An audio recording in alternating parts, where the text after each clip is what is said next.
Bonjour à vous les amis, je suis ravi de vous retrouver sur la planète Fatmir Football. Aujourd'hui, on va parler de cette demi-finale qui se profile ce soir entre l'Espagne, la Roja, pas facile à dire, championne du monde en titre, qui affronte l'Allemagne, la Mannschaft, l'Allemagne qui a écarté la France en quart de finale.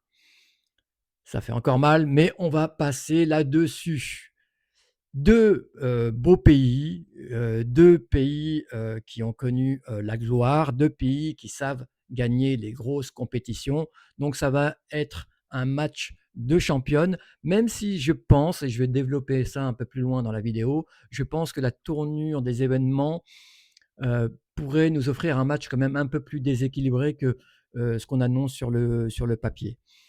Quoi qu'il en soit, l'Allemagne, 8 fois championne du monde, qui est en quête d'une neuvième consécration européenne et qui va affronter donc l'Espagne qui pratique peut-être le plus beau jeu sur l'échiquier mondial, l'Espagne qui a connu tellement de succès ces dernières années. J'ai parlé de leur couronne mondiale, mais on peut aussi rajouter la Ligue des Nations, hein. C'est quand même une belle compétition aussi, gagnée en 2024 et qui pourtant, l'Espagne, n'a jamais été sacrée championne d'Europe. Donc les filles, les connaissant, je pense qu'elles veulent rectifier ça, entrer absolument dans l'histoire du football espagnol, du football féminin espagnol. Elles en ont l'occasion. C'est vrai que dans cet Euro, on n'aurait pas pu mieux s'y prendre pour que cette équipe d'Espagne se présente sous les meilleures dispositions. On leur a concocté, alors je ne sais pas comment ça se fait, hein, il y a aussi peut-être une question de chance là-dedans, mais la programmation de cet Euro a permis à l'équipe d'Espagne de monter tranquillement en régime. Sur la phase de groupe, donc elles atterrissent dans le groupe B et dans leur groupe, elles ont l'Italie, elles ont la Belgique et elles ont le Portugal. Donc ça vous permet quand même d'entrer sereinement dans cette compétition et voilà, si vous êtes à votre niveau, vous savez que vous aurez la première place, sans pour autant puiser dans votre énergie.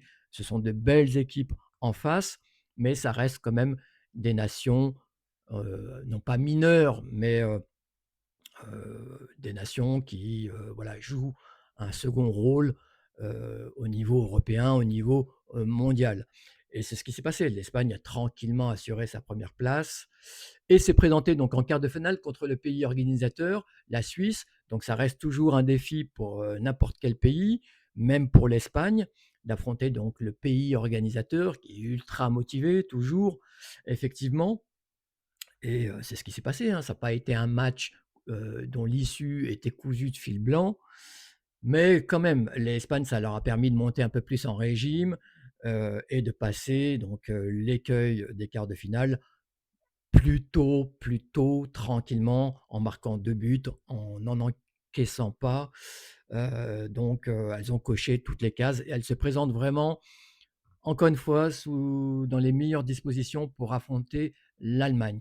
Quant à l'Allemagne, on peut dire que leur parcours a été plutôt chaotique, oscillant entre victoire à l'arraché, je pense à ce match contre le Danemark, 2-1 en phase de groupe, et la gifle reçue contre la Suède, une gifle cuisante, 4-0, ce qui fait qu'on s'est posé beaucoup de questions sur le potentiel de cette équipe allemande qui est en phase de transition. Beaucoup de cadres sont partis juste avant l'Euro et on pouvait se demander si l'Allemagne était toujours compétitive. Le match contre la France a révélé énormément de choses, notamment que l'Allemagne avait des forces inépuisables en elle, dans le domaine de la résilience, de l'abnégation, de l'orgueil également, et que cette équipe, même dans le pétrin, et les choses étaient très mal embarquées face à la France, elles ont les ressources pour passer les obstacles. Et donc aujourd'hui, elles sont qualifiées en demi-finale et vont avoir le plus grand test jusqu'ici concernant cet Euro face à l'Espagne.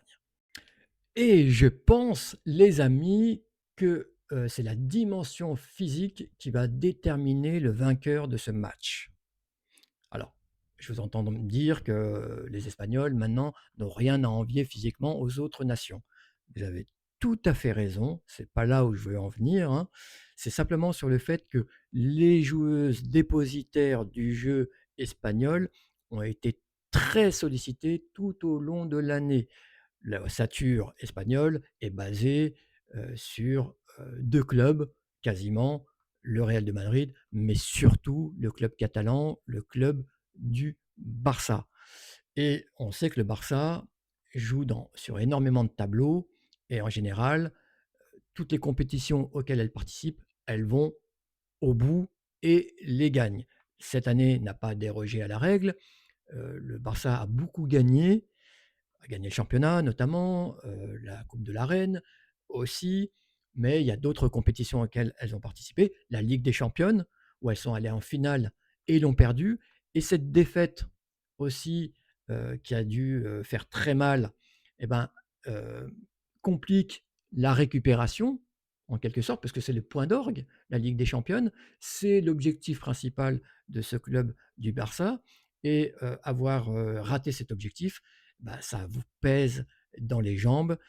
Et est-ce que au moment d'arriver à cet Euro, eh ben, elles sont pas un petit peu cramées physiquement, ces joueuses? C'est la question que je me pose. D'autant plus que je me réfère à ce qui s'est passé l'année dernière aux JO, où l'Espagne a complètement explosé à partir des quarts de finale contre la Colombie, mais surtout contre le Brésil, où, le Brésil a gagné ce match 4-1, souvenez-vous-en, et ça a été un match où les Brésiliennes ont quasiment marché sur les Espagnols. Ils étaient totalement méconnaissables, ces Espagnols.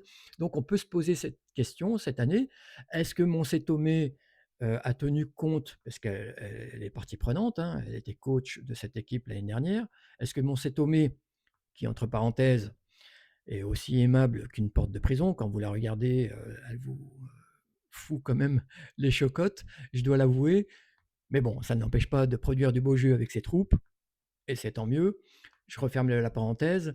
Donc, est-ce que Moncé Tomé a retenu les leçons, de l'année dernière, et est-ce qu'elle a pu quand même, permettre à ses joueuses cadres de refaire du jus en prévision de cet Euro? On va le savoir dans ce match contre les Allemandes. Sauf qu'en face, les Allemandes aussi ne sont pas en reste. Physiquement, elles ont, beaucoup, beaucoup donné dans cet Euro. Les joueuses ont dépensé un peu moins d'énergie, dans leur club, cette année, puisque le Wolfsburg, Bayern de Munich, sont pas allées très, très loin. Elles se sont livrées une lutte acharnée en Bundesliga, mais sur la scène européenne, il n'y a pas eu plus de débauche d'énergie que ça. Mais c'est surtout dans cet Euro où il y a eu énormément de casse, et puis, enfin, je pense à Gwyn, la capitaine, donc qui, dès le match d'ouverture, a eu, cette rupture des ligaments, qui compte, bien évidemment.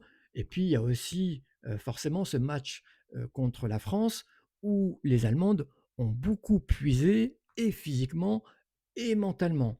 Et je me pose la question, est-ce que des joueuses comme Kett, comme Sens, que je connaissais pas, qui sont sorties du placard, non pas pour faire leur coming out, mais pour étaler de tout leur talent, face au monde, est-ce que ces joueuses-là seront en mesure de rééditer, cette même performance contre la France 4 jours après contre l'Espagne? C'est une question qu'on peut se poser. Et puis il y a la partie tactique. Je pense que Christian Wulf, au vu des circonstances, au vu des suspensions, il ne faut pas oublier non plus les suspensions, Nusken, Henrich, qui ne pourront pas participer donc à cette demi-finale. Pas n'importe quelle joueuse. La blessure de Sarah Linder aussi contre la France. Je l'ai dit, il y a eu énormément de casse sur le parcours, de l'Allemagne. Ça va obliger forcément le sélectionneur allemand, qui n'est pas fou, à opter plutôt sur une tactique défensive. Je pense quand même que sagement l'Allemagne va attendre et voir venir cette équipe espagnole, et procéder en contre, en comptant sur Jules Brand, Clara Bull, sur les ailes, et sur Hoffmann pour terminer le travail. Moi, je pense vraiment, et je vais terminer là-dessus et sur ma prédiction, Je pense, quand même, heu, que l'Espagne devrait quand même avoir l'ascendant physique au fur et à mesure que le match se déroule. On connaît aussi la patience des joueuses espagnoles qui ne s'affolent jamais. Elles savent, que sur une action bien construite, en étant patientes, une brèche va s'ouvrir. Elles vont s'y engouffrer et marquer peut-être le seul but, qui va permettre à l'équipe d'Espagne d'aller en finale. Voilà, donc l'Espagne va tranquillement faire tourner le ballon, va attendre qu'une brèche s'ouvre et les Allemandes vont sagement rester recroquevillées devant la cage de Berger et voir venir. C'est comme ça que je vois la chose. Après donc sur le ma prédiction, sur le pronostic, je balance quand même du côté espagnol. J'ai parlé donc de cet aspect physique qui va être important, mais malgré tout, je pense qu'il y a une telle débauche d'énergie et l'Espagne pourra peut-être remercier la France d'avoir mâché le travail. Telle débauche d'énergie de la part des Allemandes, ça se paye, forcément, hein, ça se paye. Surtout 4 jours après, contre une équipe espagnole aussi habile avec le ballon, ça se paye parce que, vous redemandez encore plus de concentration, vous demandez encore plus, de choses au niveau physique. Il faut que vous soyez aiguisés physiquement, alors qu'elles sont, je pense, émoussées, ces joueuses allemandes. Ça va être très, très difficile pour, l'Allemagne. Même si, l'Espagne n'a jamais gagné contre l'Allemagne, hein. Il faut le savoir. Dans son histoire, l'Espagne n'a jamais gagné contre l'Allemagne et ça dépend comment on voit la chose.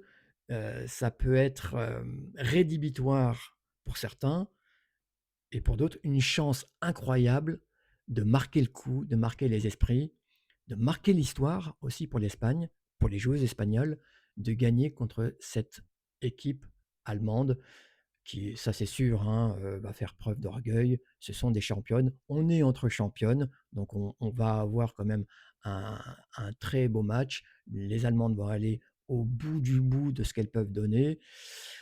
Mais je pense que ça ne sera pas suffisant face à l'Espagne et l'Espagne devrait gagner donc ce match, je pense 3 voire 4 buts à 1. Les buts étant marqués très tard, dans le match, pourquoi pas, le premier but autour de l'heure de jeu et puis les deux trois autres buts dans le dernier quart d'heure, voire les 10 dernières minutes, du match. Dites-moi vous ce que vous en pensez, les amis, laissez-moi vos commentaires, mettez-moi des pouces, abonnez-vous si vous aimez le foot féminin. À très bientôt. Va va voum!